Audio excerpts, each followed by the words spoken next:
Hey guys, Dr. Dex here. Welcome to our current build. We really appreciate it coming to our channel. Thank you for pressing that subscribe button. It's always appreciated. And just wanted to give you a build update on where we're at from the last time I saw you guys. I think the last time you were here, we were just starting our demo, starting to tear things apart. That demo ended up taking quite a while. When you have a tile deck with cement board and plywood and joists, it's a lot of stuff to take down. These decks are really high. It's a challenge vertically to get to and work on those areas. It had to be done systematically. So when I bid out this project, I didn't realize how much time it was going to take just to tear the decks apart. We've only got half of them done. My budget's already blown for the demo. So any contractors out there watching these videos, when you have a tile deck and you got to take it apart or remove it, quadruple your price. Since then, we've gotten all the material down, cut all the old posts off, got rid of the old columns. Everything's gone. We've completely stripped the upper deck except for the joists that are cantilevering out of the house. We're going to repurpose those. And then I've dug the footing holes. I've had a footing inspection done, which passed. And then I poured concrete and put the concrete to elevation. Landscapers are going to be coming in here and tearing out all this concrete and taking out some of this lawn and creating a nice paver patio underneath our deck. They couldn't have the concrete any taller than where it's at right now. So I shot that with a laser to make sure that those footings were at the right elevation, that I didn't put too much. I actually had to take a little bit of concrete out of this hole here because I was a little too tall. So now we're good to go because the pavers will sit a little bit above our post level, but the gravel and sand and all that stuff will actually be at a lower elevation. That's done. And today we've been moving supplies down. We have almost all of our joists down here.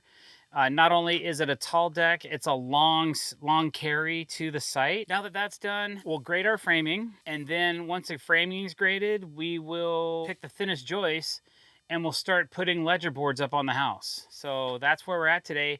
If we get any further than that, we may end up, once we get the ledgers on the house, we can justify elevation, and then we can figure out how tall we need our posts. We can cut the post down and get the posts installed in the brackets. From there, we'll start putting up the beams. Last time you were here, we were bringing down all the supplies to the yard, but we haven't actually built anything yet. So since then, we've been able to get our posts mounted, get our beams in place, get all the joists up, and now we've cut the curve of the outside of the deck that we have designed, and we're starting to put up the outside rim joists, which we're using AZEK for, to give it a nice, smooth, subtle curve. We're also adding some mid-span pressure blocking that's going to go underneath our waterproof bladder.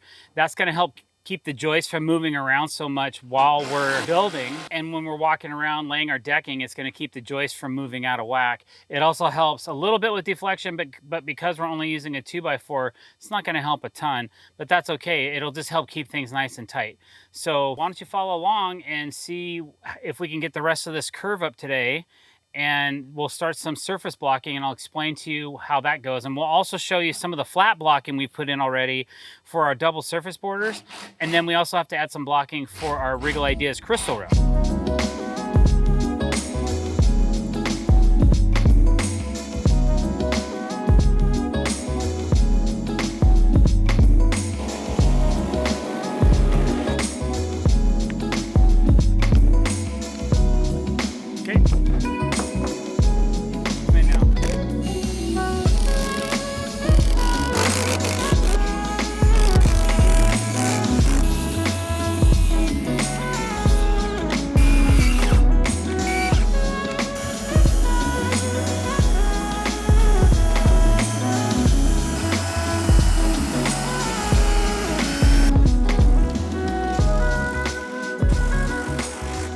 So we have the curve built out on the outside of our deck. So everything's locked together. All the outside joists are pinned to the outside rim joist. We have 2 layers of decking going around and meeting in the middle. So they're about 16-foot span. Everything's cut and sanded and looking good. So our next step is we have to run some solid blocking on the outside of the deck. And the reason we're doing that is because we have a double surface border coming in that's going to be curved. And we also need room for our blocking.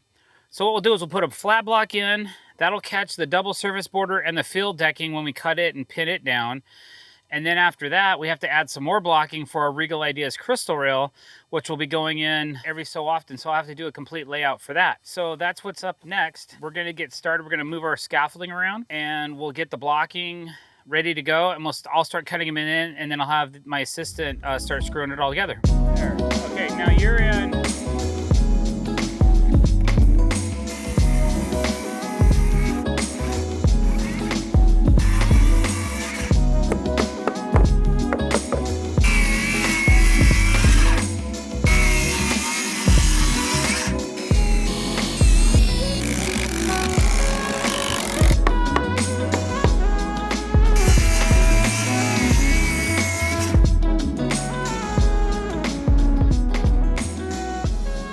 Alright guys, thanks for watching. I really appreciate it. If you like what you saw, as always, don't forget to click that subscribe button, hit the bell icon to be notified when we're putting out new content, which is usually 3 days a week.